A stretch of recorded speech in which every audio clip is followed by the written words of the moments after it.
গত ৯ আগস্ট ২০২৬ তারিখ ঘুমদুম বিওপির গোয়েন্দা তথ্যের ভিত্তিতে জানতে পারে বিওপির দায়িত্বপূর্ণ নয়াপাড়া সীমান্ত এলাকা দিয়ে বাংলাদেশি চোরাকারবারিরা বিদেশি অস্ত্র, গোলাবারুদ এবং ইয়াবার একটি চালান মায়ানমার হতে বাংলাদেশের অভ্যন্তরে নিয়ে আসবে।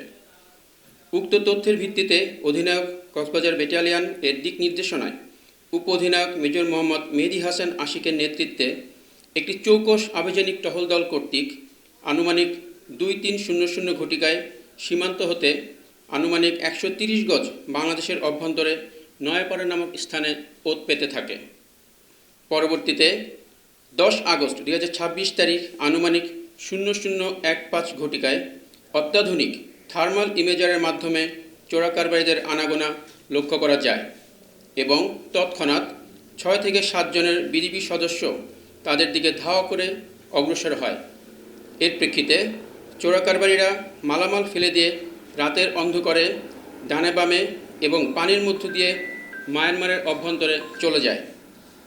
পরবর্তীতে বিজিবি টহল দল ঘটনাস্থল তল্লাশি করে চোরাকারবারিদের ফেলে যাওয়া পলিথিনের ব্যাগ এবং গামছায় মোড়ানো ৩টি ব্যাগ পাওয়া যায়। এর মধ্যে একটি বিদেশি পিস্তল, ৫ রাউন্ড গোলাবারুদ এবং ২,৪৬,০০০ পিস বার্মিজ ইয়াবা ট্যাবলেট উদ্ধার করতে সমর্থ হয়। উল্লেখ্য, অস্ত্র ও গোলাবারুদ সমূহ উদ্ধারকৃত বার্মিজ ইয়াবা ট্যাবলেট এর ব্যাপারে আইনি প্রক্রিয়াধীন রয়েছে। বর্ডার বাংলাদেশ শুধু সীমান্ত পাহারাতেই নয়, বরং মাদক ও চোরাচালান প্রতিরোধ এবং অবৈধ অস্ত্র উদ্ধারেও সমানভাবে প্রতিশ্রুতিবদ্ধ। ভবিষ্যতেও এ ধরনের অভিযান অব্যাহত থাকবে ইনশাআল্লাহ।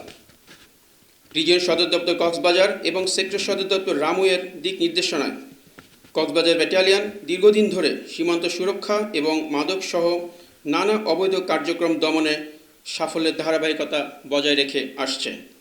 এসব অভিযানের মাধ্যমে কক্সবাজারবাসীর মধ্যে স্বস্তি ফিরে এসেছে বলে আমাদের দৃঢ় বিশ্বাস। ধন্যবাদ।